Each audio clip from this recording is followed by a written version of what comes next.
Inside, a storm of whispers chill the inmates to the bone. They fear the storm to come. That's how I like it. I am like the hurricane. There's calm in my eye, and I'd like to blow them all away.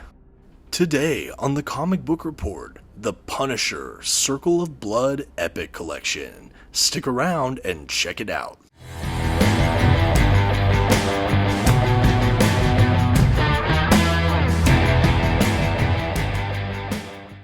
Welcome in everyone, my name is Dominic and today you're watching The Comic Book Report, where we review comic books and graphic novels so you can get an idea of what to read. And today, at long last, I'm finally reviewing a Punisher solo title with today's epic collection, Circle of Blood. And I definitely have a lot of thoughts on this collection, but before we dive in, I just want to say a special thanks and shout out to our channel sponsor, OrganicPriceBooks.com. If you're looking for your own comic book collected editions, I definitely encourage you to check out their website. You can find the link in this video's description. And if you want, you can even use my promo code, TheComicBookReport, at checkout to receive $2 off of your order. Please note if you use my affiliate link or code to make a purchase, I will earn a small commission, but it's a great way to support our channel. Thank you so much for considering, and now let's get started with today's epic collection review. First, some quick facts about today's collection. The issues in this volume were written by Stephen Grant, Joe Duffy, Mike Barron, and more, and illustrated primarily by Mike Zeck, Mike Vosberg, Whilce Portacio, and more. The comics in this volume were first published by Marvel Comics beginning in 1986. The volume itself collects Punisher, the 1986 series, issues 1 through 5, Punisher, the 1987 series, issues 1 through 10, Daredevil, issue 257, and Marvel graphic novel Punisher, Assassin's Guild. And finally, this standard-size paperback edition has glossy print paper stock, a glued binding, and a total of 504 pages. At this time, I'd like to issue a general spoiler warning. I will be flipping through the contents of today's collection and commenting on plot points throughout. You've been advised.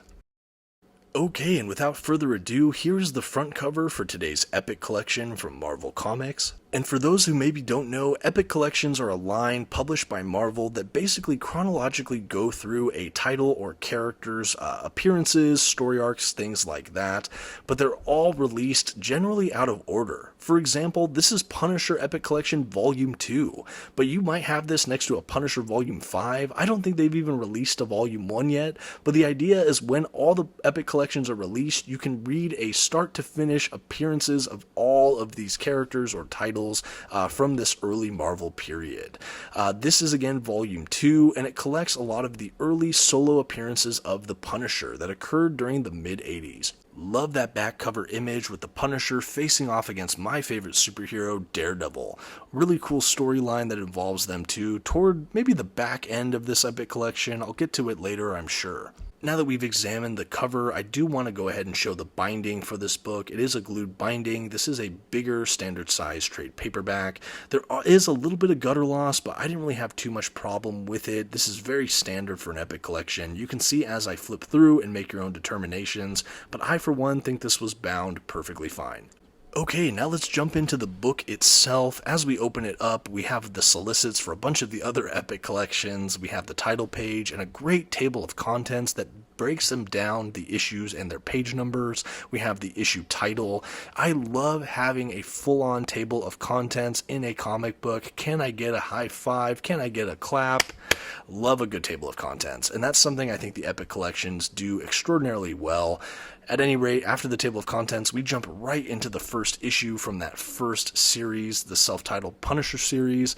I will say, because this is a Volume 2 epic collection, we don't have some of the first appearances of Punisher. We don't have his early appearances in The Amazing Spider-Man and some of the other areas he shows up prior to having his early solo titles, but these are some of his first solo titles, which I think is still very exciting.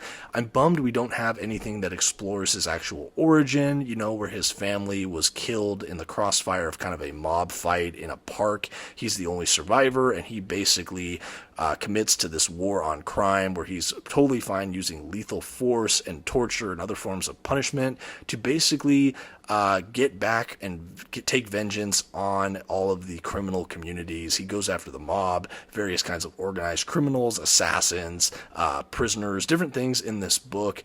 He's a really brutal character. I wish we would have gotten the origin in this book, but I understand it's a volume 2. They have to leave some stuff for volume 1, but they certainly reference it, and I think even culturally, if you've seen the movies or seen him show up in a television show or read some other books, you know this guy's origin story. If not, I just gave you a brief overview of it, and that's really all you need. He basically is kind of on the fringe of society.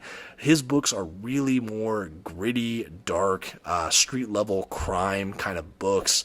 He does fight off against some costumed supervillains or superheroes sometimes, but I personally like Punisher stories that I've read where there's a lot more kind of street crime focus.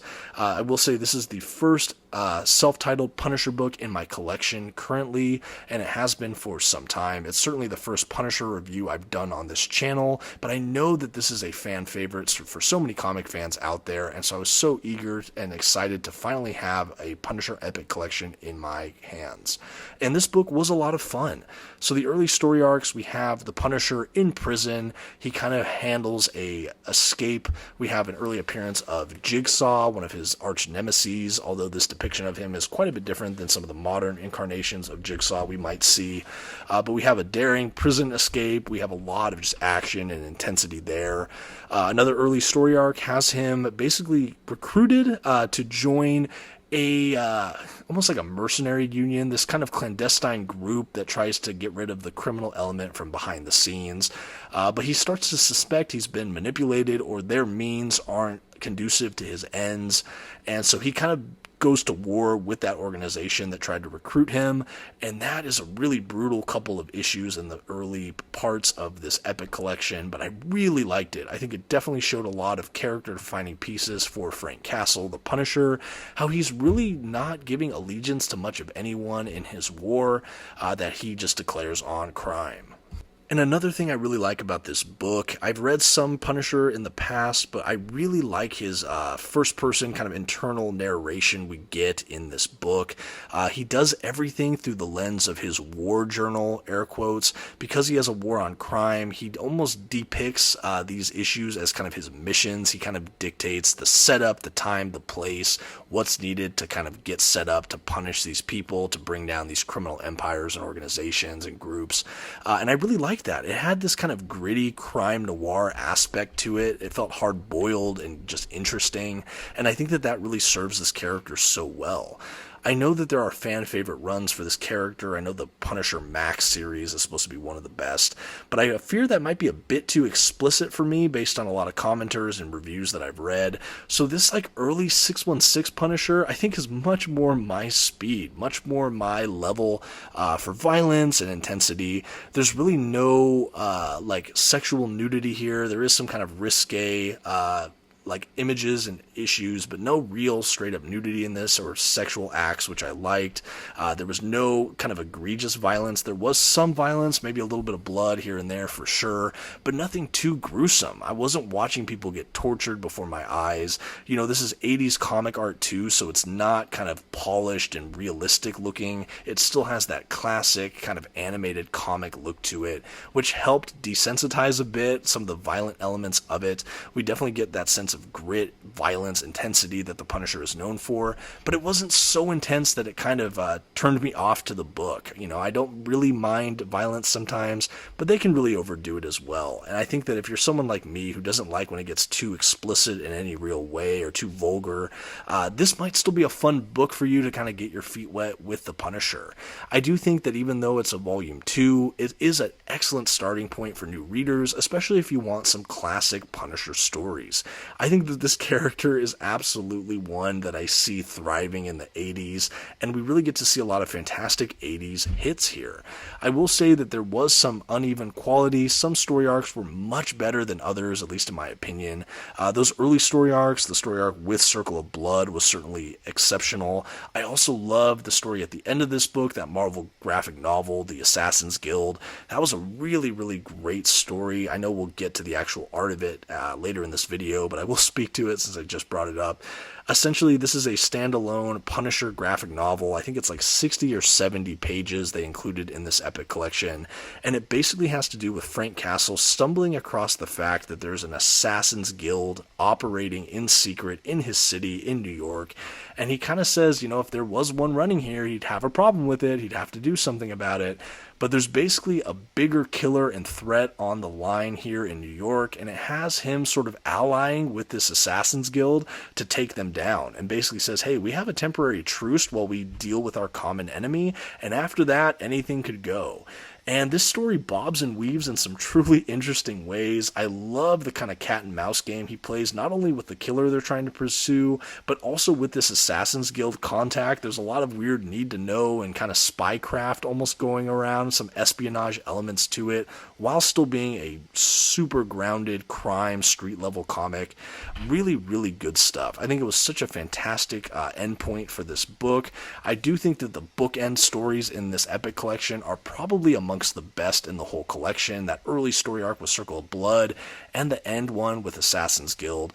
In the middle, we do have a lot of great stories. I like kind of the introductions we get to Microchip and his sort of son, I guess, or kind of protege. These are the people that basically outfit Punisher with his van, his arsenal, his tech. They're sort of like the people on the computer that kind of help him in his war on crime. I liked seeing that aspect. I like seeing a little bit inside how he operates, how he gets this tech, how he gets his wheels, how he does things kind of off the grid in the ways he can. I really like those characters. I would say beyond them, there's not a ton of secondary supporting cast that we see recurring through a lot of Punisher work. I did mention we had Jigsaw, we have some other criminal elements, but for the most part, this really reads like kind of standalone episodic adventures where, hey, this issue or two he battles this criminal, this issue or two he battles the mob, this issue he battles inmates, this battles a cult leader, this battles an assassin, we kind of just bounce around to different chapters in his war journal, different missions, and I actually think that works really well. I think if you're only used to reading modern storylines that have 6 and 12 issue stories that have these overarching cohesive narratives, it might be a bit alienating to go back to a time where there's a lot of more standalone adventures, either single issue or just 2 or 3 small issues to wrap up a whole story arc. But for me, it really works, and it really works for this character. I like that war journal component that I mentioned earlier. I feel like I'm reading just episodes of this guy's life. He's sort of a mercenary who can't be bought, who's just trying to get rid of criminals by any means necessary. And so when I read these storylines for these standalone adventures, it feels very episodic, and it works for this character. I will say I would have preferred maybe some more groundbreaking storylines. I would have loved to have more evenness with the quality of the stories we got here. Like I said, the end of the books had some of the best storylines for me, and there were a couple in the middle that were good, but not as many standouts as I was hoping for. There is another inclusion here I want to mention, which is that Daredevil Punisher story. Essentially, the whole story happens in the Punisher book, and then we have the Daredevil issue after that, basically depicting the same events, but from the perspective of Daredevil. They weave in some of his characters as well, like Kingpin and Typhoid Mary. I think this is during the Ann Nocenti run. At any rate, it's not even a crossover as much as 2 frames of references for the same event, and I actually thought that was also really cool. I don't know if I'm partial to Daredevil, and that's why I enjoyed that storyline so much, but those 2 issues were a ton of fun. Basically, they tried to stop this guy who was poisoning people, and he was kind of a disgruntled worker who got let go from a company, and the Punisher basically tries to take him out, and Daredevil basically says, hey, he deserves due process, he deserves his day in court, even if I don't agree with him, and the Punisher and Daredevil come to blows, and I think that was a really fun little 2-issue event there. So now I've talked about a few of my favorite story arcs from this book. There are, of course, more stories I'm not covering. I'll leave that to the reader out there. There's some other gems for you guys in here. But those are just some storylines that stood out. I will say there are a handful of different writers on this book, but what I liked is that there's kind of a consistency to the narrative voice here, and certainly the characterization of the Punisher, where I feel like I'm reading the same character, even as the book changed hands between writers. And I think that unity of effect really does help sell the book. It can be be so episodic by nature, but you feel like it's all coming from kind of the same ideas or pools of people, and so you get a consistency for this character, and I think that that really helped me root to the Punisher, Frank Castle, throughout this read. Similarly, we have a lot of different artists on this book, but I will say a lot of the different artists kind of blended together for me. It's a lot of that kind of standard 80s comic book artwork. There were a lot of just great artistic moments throughout this. I like some of the gunfighting that we had depicted. I like some of the experimentation with the paneling. It wasn't too broad or intense, but I think the art was really strong. There's a lot of good kind of motion and kind of scene dressing depicted in a lot of it, which I think added to kind of that hard-boiled noir feel. And it just worked. It feels more like a crime comic than a superhero comic, and I think that that is to the strength of not only this character, but this collection as a whole. I will say the art that we have during the graphic novel is some of the best I've seen in the series, or at least in this epic collection, certainly. I really like that it just kind of ratcheted up a notch for that graphic novel. I think the other art I preferred is actually the artist in the first story arc, that Circle of Blood we have included, and all the artwork in the prison and as he's escaping. I think we just got a lot of really great artistic moments in these storylines. Overall, I can't really complain about the art, but it didn't change my life at any real point, but it wasn't, distractingly poor or anything like that. I think all these comic book artists did a fantastic job, and it certainly feels fitting for this period in Marvel Comics history. I've definitely read a couple other epic collections in the past. I think I've reviewed Silver Surfer on here. I'm not sure if I've reviewed many other epic collections. Maybe I should do that. Let me know in the comments. At any rate, this is amongst one of my favorites. I really enjoyed this book. I read it cover to cover, and I had a really good time. We have a good handful of extras at the back, which I love to see. In an epic collection, you can expect some, but I think I was overwhelmed with the amount we got. We got some great kind of advertising, essays, commentaries on the character. We have a bunch of different cover art, variant art, sketch work, a bunch of stuff that really just help time capsule me into the period that this stuff was coming out. Really well done with the extras here at the back of the epic collection. Yeah, some of the essays I kind of skimmed through, but there was a lot of really cool stuff about the early Punisher work.